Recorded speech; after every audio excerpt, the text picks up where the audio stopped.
सती अपने शिव के लिए वो सारे मूल्य, सारे कष्ट उठाने के लिए तैयार थी। तब क्या शिव तब भी कठोर बने रहे? उनके दुख पर उन्हें दया नहीं आई मित्र? आई। प्रेम में कठोरता अधिक समय तक स्थायी नहीं रहती। सती की पीड़ा शिव की पीड़ा थी। जब भी मुझ पर संकट आता है तो आप स्वयं मेरी रक्षा करते हैं शिव। और आप आज भी आएंगे। और यही मेरा हृदय कहता है।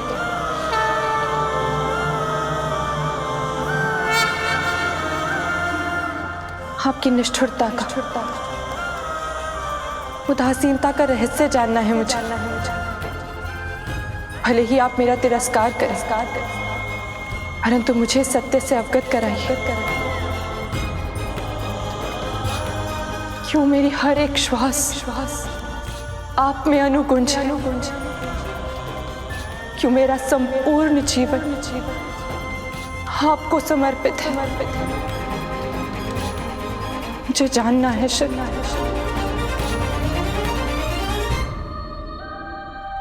ऐसा क्या है जो मुझे आपसे दूर रखता है? संपूर्ण विश्व के लिए जो सुलभ है, प्राप्य है, वो सती के लिए इतना कठिन क्यों?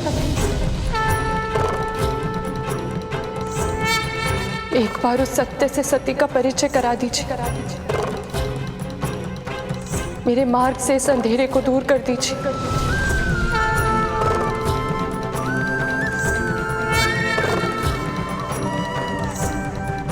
एक बार आ जाइए शिव, आ जाइए। एक अंतिम बार आ जाइए, अंतिम बार आ जाइए। क्या सती की ऐसी अवस्था में भी शिव अविचल रहे? या सती की पुकार उन तक पहुंची? वास्तविकता में सती और शिव दो पृथक व्यक्तित्व के थे ही नहीं मित्र। इसीलिए सती की पीड़ा को शिव के हृदय ने भी अनुभव किया।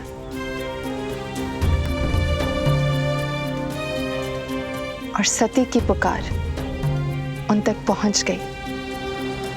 फिर क्या हुआ मित्र? जानने की मेरी उत्सुकता और बढ़ गई। सती की पुकार पर शिव आए। उन्हें आना पड़ा।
मैं जानती थी शिव, आप मेरी पुकार अवश्य सुनेंगे। मेरी प्रतीक्षा कीजिए, मैं आ रही।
जिस स्थान पर आपने मुझे छोड़ा था।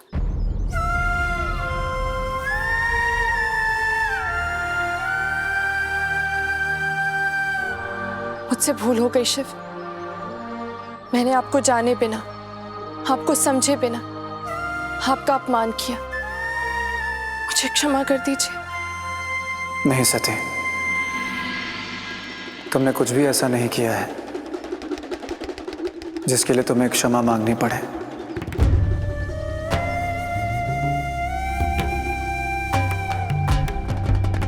सच कह रहे हैं आप? मैंने आपका अपमान किया, आपको बुरा भला कहा।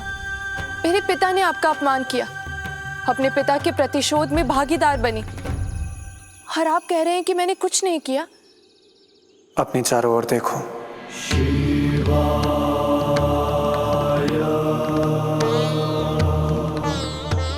ये जो कोहरा है सब कुछ अदृश्य कर देता है।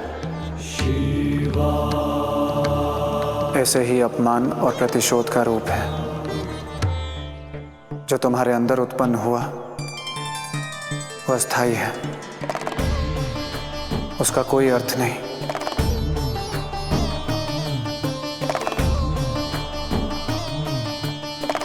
तो फिर किसका अर्थ है शिव? मेरे पास तो इन 5 इंद्रियों से संचालित केवल मेरा शरीर है। मैं तो इसी की परिधि में बंधी हूं, सिमटी हूं। सती, तुम अतीत और भविष्य के मध्य में खड़ी हो। वर्तमान को स्वीकार कर लो ताकि होने वाले संताप से मुक्त हो सको। यदि आपको मेरी इतनी चिंता है तो क्यों बार बार स्वयं को मुझसे विलग कर मुझे संताप के अग्निकुंड में झोंक देते हैं?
सती,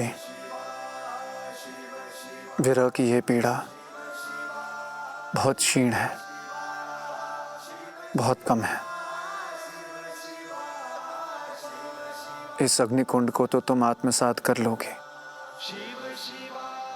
परंतु हमारे मिलन से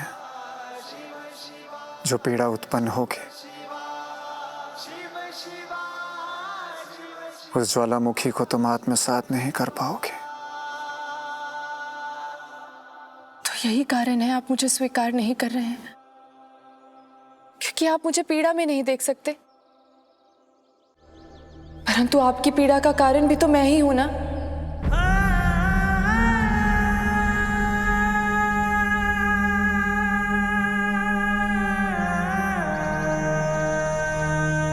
उत्तर दीजिए।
क्या इसे मैं अपने प्रश्नों का उत्तर समझूं?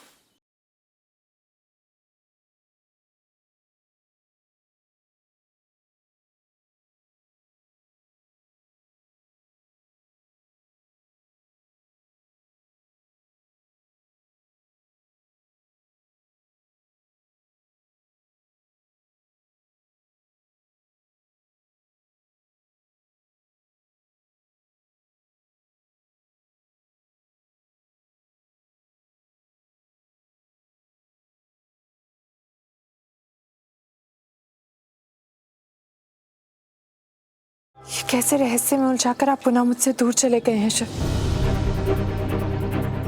ऐसी कौन सी पीड़ा है जिसे आप मेरी रक्षा करना चाहते हैं? आपके सामीप्य में मैं किसी भी पीड़ा को सहन करने के लिए सक्षम हूं। क्या आपको अपनी सती पर विश्वास नहीं है? ऐसा क्या है जिसका उत्तर दिए बिना आप पुनः अंतर्ध्यान हो गए? आपकी आंखों में जो पीड़ा थी वो मेरे लिए थी ना शिव? सती, ये क्या देख रही हूं मैं? तू कारावास से बाहर कैसे आई? हाँ सती, तुझे कारावास से बाहर किसने निकाला? पुत्री, यदि तेरे पिता को ज्ञात होगा तो न जाने वो क्रोध में तुझे कितना कठोर दंड देंगे। शिवाय थे मां, आज मेरा विश्वास और दृढ़ हो गया है कि वो भी मुझसे प्रेम करते हैं, कि वो भी मुझसे प्रेम करते हैं, कि वो भी मुझसे प्रेम करते हैं। पता नहीं क्या है मां, जो ने मुझसे दूर कर। चेतना में आ सती, चेतना में आ। इससे पहले कि तेरे पिता आ जाए तो अंदर चल, मैं उन्हें समझा दूंगी। लेकिन पुत्री, तो बस मौन रहना। चल सती।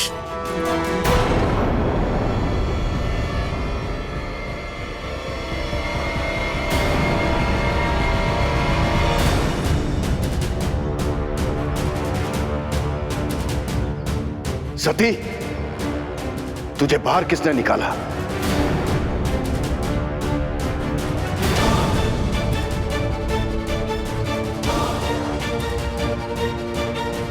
मुझे उत्तर नहीं मिला अभी तक। तुझे कारावास से बाहर किसने निकाला? मैंने निकाला कारावास से अपनी पुत्री को। मां हूं मैं अपनी पुत्री को कारावास में दुख उठाते हुए नहीं देख सकती। आपको असत्य कहने का भी अभ्यास नहीं है देवी प्रसूति। मुझे सब सूचना है। ये उस कपालिक अघोरी का कार्य है।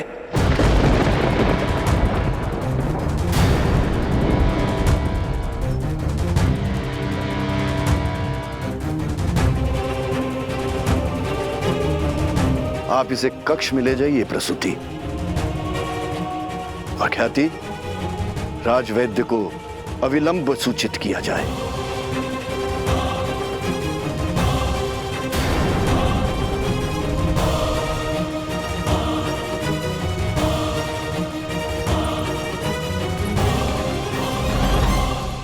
निर्णय लेने का समय आ गया है। इससे पहले कि वो शिव संपूर्ण रूप से सती को अपने वश में कर ले,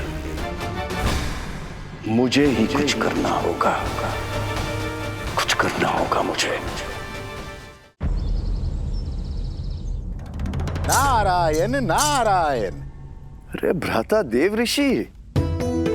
नारायण नारायण। प्रणाम भ्राता दक्ष। पधारिए पधारिए। कहीं आज अचानक कैसे आना हुआ? सूचना एकत्रित करने हेतु संसार भ्रमण पे निकला हूं। सोचा आपका भी कुशल मंगल लेता चलूं। यहां प्रचुर कुशलता है देव ऋषि। वैसे आज आप बहुत शुभ मुहूर्त पर आए हैं। कैसा शुभ मुहूर्त भ्राता? तनिक धीरज रखिए। देव ऋषि, आपके भ्राता मांगलिक कार्य करने का विचार कर रहे हैं। आप सत्य कह रहे हैं, परंतु आपने कैसे जाना? आप है महर्षि भृगु, संसार के महान ज्योतिष, भृगु संहिता के रचयिता, प्रखर विद्वान और साधक, इनकी भविष्यवाणी और ज्योतिष गणना कभी असत्य नहीं होती। यदि आप चाहें तो आप भी इनसे ज्योतिष परामर्श ले सकते हैं। मैं विवेक और कर्म में विश्वास करता हूं, परंतु इसका अर्थ ये कदापि नहीं है कि मैं ज्ञान और ज्ञानी पुरुषों का आदर नहीं करता। मैं महर्षि के ज्ञान का सम्मान करता हूं, परंतु मेरा ये मानना है कि यदि व्यक्ति संकल्प कर ले तो कोई भी कार्य कठिन नहीं है और ना ही असंभव है। लगता है मेरे भ्राता के मन में किसी नवीन संकल्प ने जन्म ले लिया है। हां भाता देव ऋषि, मैंने अपनी पुत्री सती के विवाह का निर्णय किया है।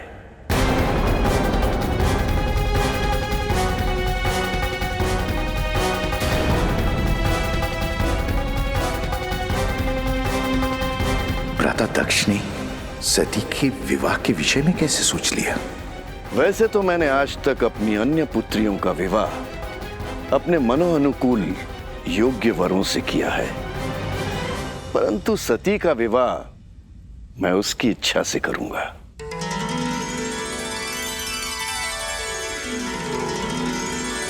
अति उत्तम भ्राता, अति उत्तम। सती की इच्छा तो शिव है।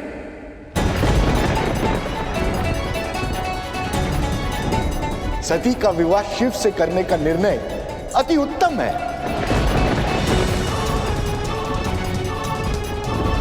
पिताश्री ब्रह्मा सुनेंगे तो बहुत प्रसन्न होंगे। मैं अभी जाके उनको ये सूचना देकर आता हूं। अपनी अधीरता पे नियंत्रण कीजिए देवऋषि, और पूरी बात सुनिए। मैं सती का विवाह उस अघोरी शिव से नहीं, स्वयंवर रचा के करूंगा।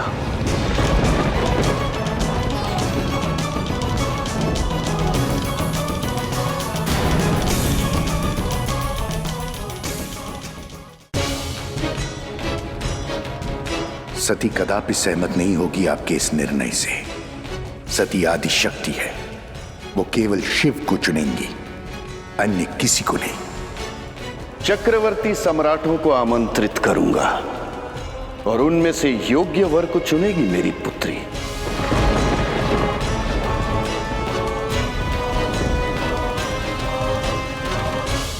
क्षमा करें भ्राता दक्ष, ये आप सती के साथ अन्याय करेंगे। सती आदि शक्ति है, शिव की शक्ति है, उन्हीं की आदि शक्ति है।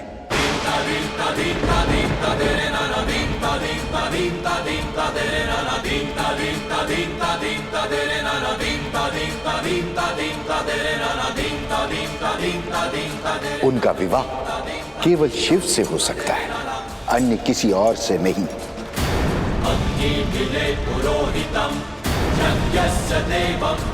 और अपने मन से उनके लिए वैर को त्याग दीजिए। इस सत्य को स्वीकार कीजिए कि सती का जन्म केवल शिव के लिए हुआ है।